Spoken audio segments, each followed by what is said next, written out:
ಜಾತಿ ಇಲ್ಲ, ಗತ್ತಿಲ್ಲ, ಜಾತಿ ಗಣಗಂತಿ ಹಿಂದ್ ಸರ್ಸ್ಕೋರಿಪ್ಪ. ಇರೋ 2 ಜಾತಿ ಅದಾವ. ದುಡ್ಯಾವ್ರದೊಂದು ಜಾತಿ, ದುಡ್ದಂತವ್ರದ್ದು ಕುಂತು ತಿನ್ನೋರ್ದೊಂದು ಜಾತಿ, 2 ಅದಾವ. ಅದ್ರ ಜೊತೆ ಇನ್ನೊಂದು ಬೇಡಿಕೆ ಸರ್, ಇತಿಹಾಸ ನಿರ್ಮಾಣ ಆಗುವಂತದ್ದು. ಇಲ್ಲಿ ಗೌರ್ಮೆಂಟ್ ಅಧಿಕಾರಿಗಳು 60 ವರ್ಷ ಆತಂದ್ರೆ ಪೆನ್ಷನ್ ರೊಕ್ಕ ಬರ್ತೈತೆ ಅವ್ರಿಗೆ. ನಾವು ನಿಮ್ಗೆಲ್ಲ ಅನ್ನ ಹಾಕಿದವ್ರು ಅದೀವಿ. ನಮ್ಮ ರೈತ ವಯಸ್ಸಾಗಿ 60 ವರ್ಷ ದುಡಿಯಾಕ್ ಬರಂಗಿಲ್ಲ. ನೀವೊಂದು ಧ್ವನಿ ಎತ್ರಿ. 60 ವರ್ಷ ಆಗಿರ್ತಕ್ಕಂತ ರೈತ ಕುಟುಂಬದ ಗಂಡ ಹೆಂಡತಿಗೆ ತಿಂಗಳ 10,000 ಕೊಡ್ತಕ್ಕಂತ ಪೆನ್ಷನ್ ಇರುತ್ತೆ. ಇಡೀ ರಾಜ್ಯದ ಜನ ಈರಣ್ಣ ಕರಡಿ ಸಾಹೇಬ್ರ ಜೊತೆ ಇರ್ತೀವಿ, ಬಿ ರಾಜು ಸಾಹೇಬ್ರ ಜೊತೆ ಇರ್ತೀವಿ.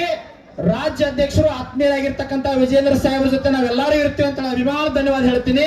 ಇನ್ನೊಂದು ವಿಷಯ, ನಾಳೆ ವಿಜೇಂದ್ರ ಸಾಹೇಬ್ರದಾರಲ್ಲ, ಎಲ್ಲೆಲ್ಲೋ ಹುಟ್ಟುಹಬ್ಬ ಮಾಡ್ಕೊಂಡಿರಿ.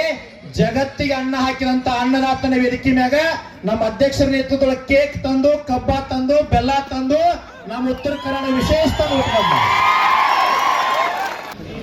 ಬಿಜೆಪಿ ಪಕ್ಷದವ್ರದ್ದು ಇಷ್ಟು ಕಾರ್ಖಾನೆಗಳು ಇದಾವೆ ಅಂತ ಹೇಳಿ ಮಾನ್ಯ ರಾಜ್ಯಾಧ್ಯಕ್ಷರು ಸ್ಪಷ್ಟವಾಗಿ ಇದನ್ನ ಮಾಧ್ಯಮಕ್ಕೆ ಈಗಾಗಲೇ ಹೇಳಿಕೆಯನ್ನ ಕೊಟ್ಟಿದ್ದಾರೆ.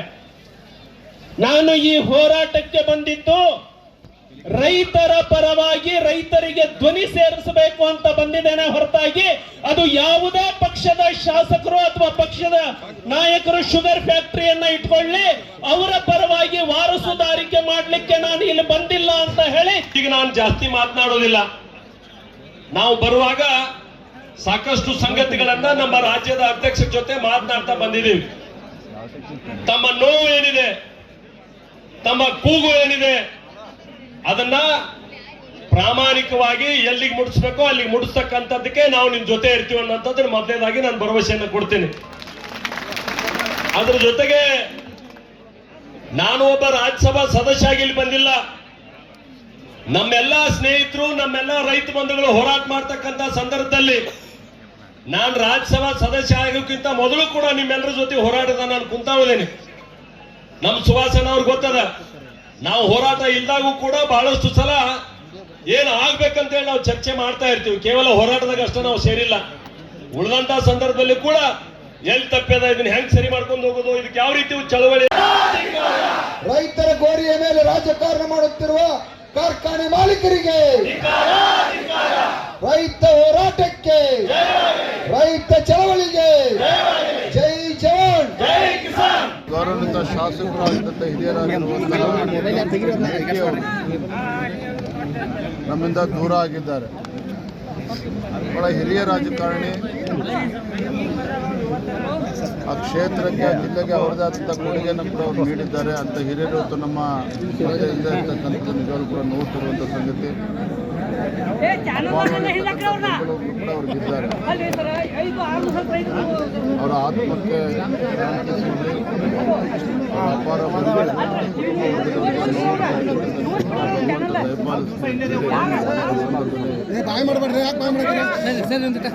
ರೈತ ಸಂಘ ಹಾಗೂ ಹಸಿರು ಸೇನೆ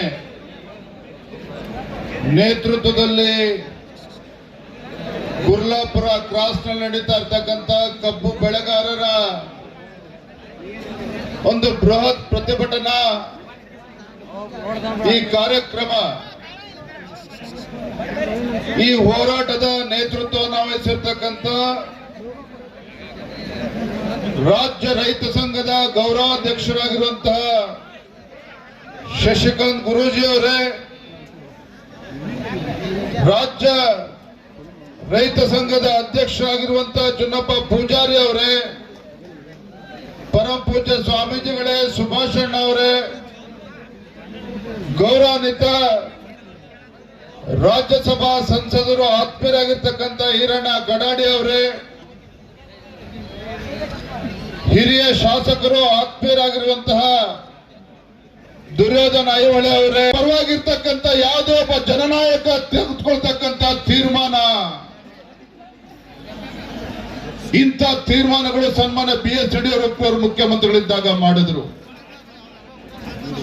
ಆದ್ರೆ ಇವತ್ತು ಹೋರಾಟ ಶುರುವಾಗಿ 6 ದಿನಗಳಾದ್ರೂ ಸಹ ಇವತ್ತು ರಾಜ್ಯ ಸರ್ಕಾರ ನಮ್ಮ ರೈತರ, ಕಬ್ಬು ಬೆಳೆಗಾರರ ಬೇಡಿಕೆಯನ್ನ ಕೇಳೋದಕ್ಕೂ ಕೂಡ ಬರೋದಿಲ್ಲ ಅಂತ ಹೇಳಿದ್ರೆ, ಇಂಥ ಲಜ್ಜೆಗೆಟ್ಟ ಸರ್ಕಾರ ಈ ರಾಜ್ಯದ ರೈತರ ಪಾಲಿಗೆ, ಬಡವರ ಪಾಲಿಗೆ ಬದುಕಿದ್ದು ಕೂಡ ಸತ್ತಂತೆ.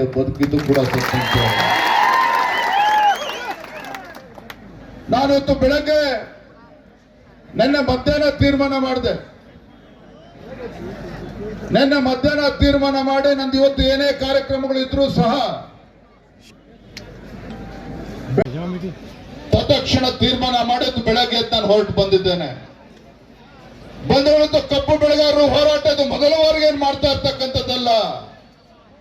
ಮೊದಲ ಬಾರಿಗೆ ಕಬ್ಬು ಬೆಳೆಗಾರರು ಬೀದಿಗಿಳಿದು ಹೋರಾಟ ಮಾಡ್ತಾ ಇರುವಂತದ್ದಲ್ಲ.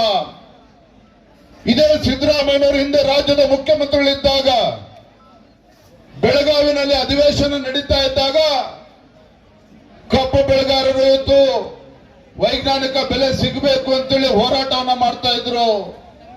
ಏನಾಯ್ತು 2014ರಲ್ಲಿ ಕಬ್ಬು ಬೆಳೆಗಾರರು ಹೋರಾಟ ಮಾಡ್ತಾ ಇದ್ದಾಗ ವಿಠ್ಠಲ್ ಅರಬಾವಿ ಕಬ್ಬು ಬೆಳೆಗಾರ ಆತ್ಮಹತ್ಯೆ ಮಾಡಿಕೊಂಡ, ತನ್ನ ಪ್ರಾಣವನ್ನ ಕಳೆದುಕೊಂಡ.